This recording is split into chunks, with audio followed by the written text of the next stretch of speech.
Assalamualaikum warahmatullahi wabarakatuh. Perkenalkan, nama saya Asil Ayub dari kelas D2 PJJ PAI di Universitas Syekh Mujahid Cirebon. Di sini saya akan berkhutbah tentang membangun ketakwaan melalui ibadah kurban. Kita langsung masuk ke pembahasannya. Bismillahirrahmanirrahim. Assalamualaikum warahmatullahi wabarakatuh. Innal hamdalillah nahmaduhu wa nasta'inuhu wa nastaghfiruh wa na'udzu billahi min shururi anfusina wa min sayyiati a'malina. May yahdihillahu fala mudilla lahu wa may yudlil fala hadiya lahu.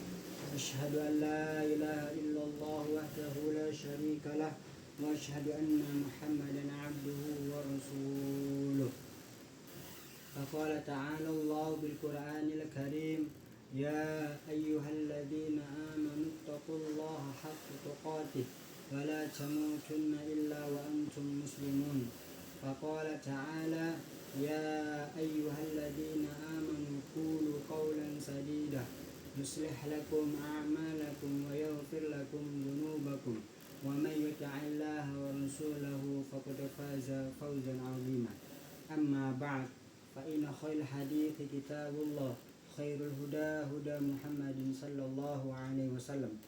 Hadirin yang dimuliakan Allah Subhanahu wa taala, puji syukur kita panjatkan kehadirat Allah Subhanahu wa taala, Tuhan semesta alam yang menciptakan manusia dengan akal dan pikirannya.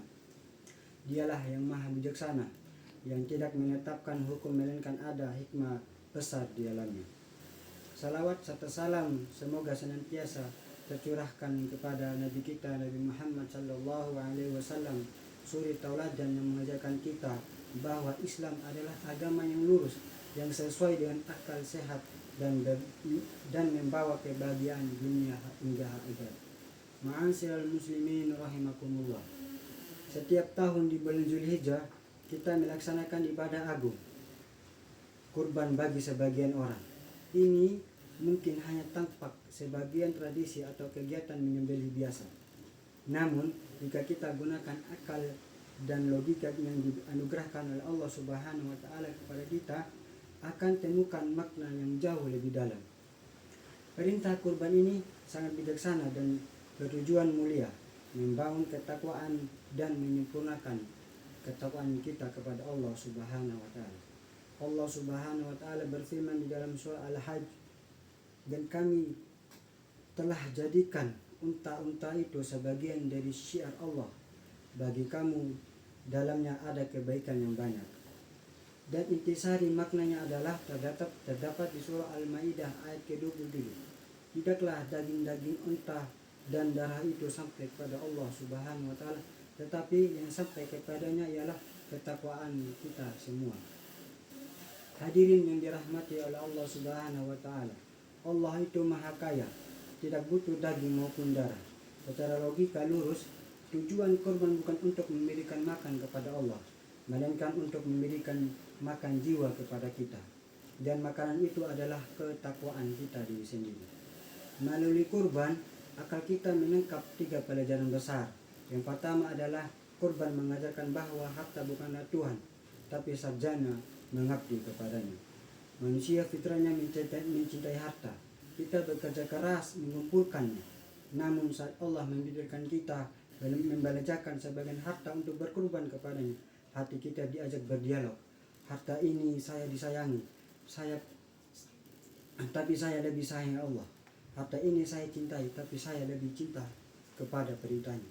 Ini logika orang yang beriman.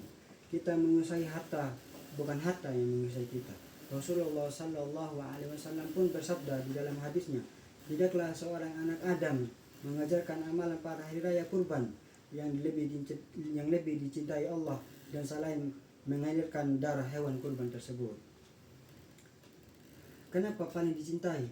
Karena di sana ada pengorbanan, ada perjuangan melawan hawa nafsu dan keputusan akal untuk menjulukan Allah di atas segalanya.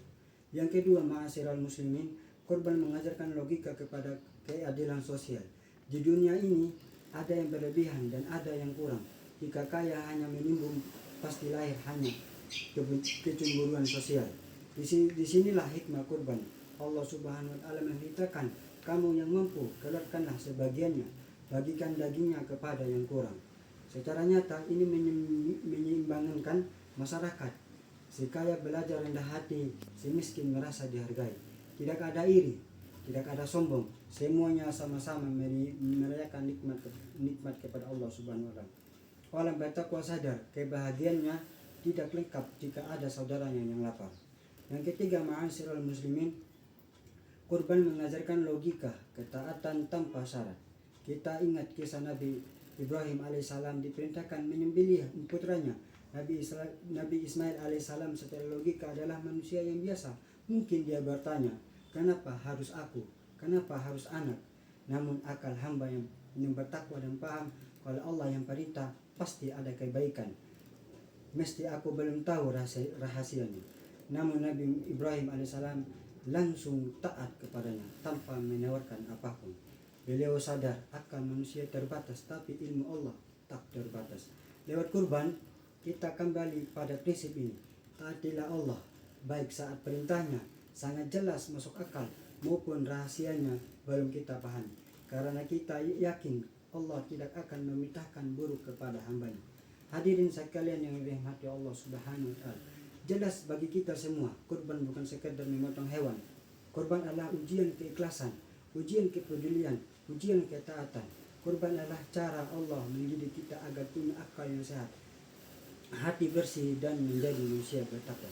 Barakallahu li wa lakum fil Qur'anil azim wa nafa'ani wa iyyakum bima fihi minal ayati wa dzikril hakim. Wa taqabbal minni wa minkum tilawatahu innahu was-sami'ul 'alim.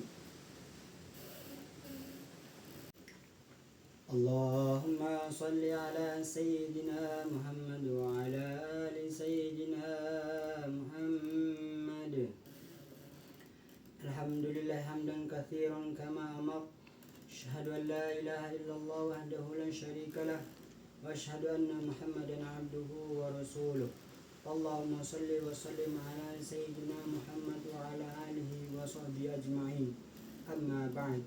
Fa ya ibadallah, usikum wa nafsi bitaqwallahi faqad fazal muttaqun. Hadirin jemaah yang diberkahi Allah Subhanahu wa taala. Pada khutbah yang kedua ini, marilah kita tingkatkan ketakwaan kita kepada Allah Subhanahu wa taala. Pesan yang agung yang harus kita sampaikan dan kita amalkan adalah bahwa kurban itu bijaksana, masuk akal, dan sangat bermanfaat bagi diri sendiri maupun masyarakat lainnya.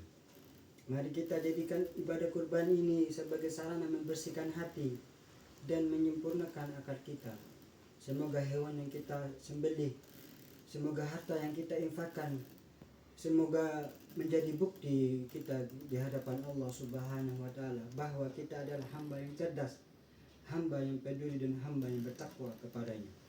Semoga Allah Subhanahu wa taala menerima kurban kita, menerima ibadah kita, dan menjadikan kita golongan orang-orang yang dicintai. Allahumma shalli ala sayyidina Muhammad wa ala ali sayyidina Muhammad. Kama shallaita ala sayyidina Ibrahim wa ala ali sayyidina Ibrahim. Wa barik ala sayyidina Muhammad wa ala ali sayyidina Muhammad kama barakta ala sayyidina Ibrahim wa ala ali sayyidina Ibrahim fil alamin innaka Hamidum Majid. Allahumma taqabbal minna salatana wa siyamana wa qiyamana wa qarrabana ya rabbal alamin. Allahumma ighfir lil muslimina wal muslimat wal mu'minina wal mu'minat al ahya'i minhum wal amwat innaka sami'un qaribun mujibud da'wat ya qadiyal hajat. Rabbana atina fid dunya hasanah wa fil akhirati hasanah wa qina adzabannar. Wa sallallahu ala sayyidina Muhammad walhamdulillahi rabbil alamin. Assalamualaikum warahmatullahi wabarakatuh.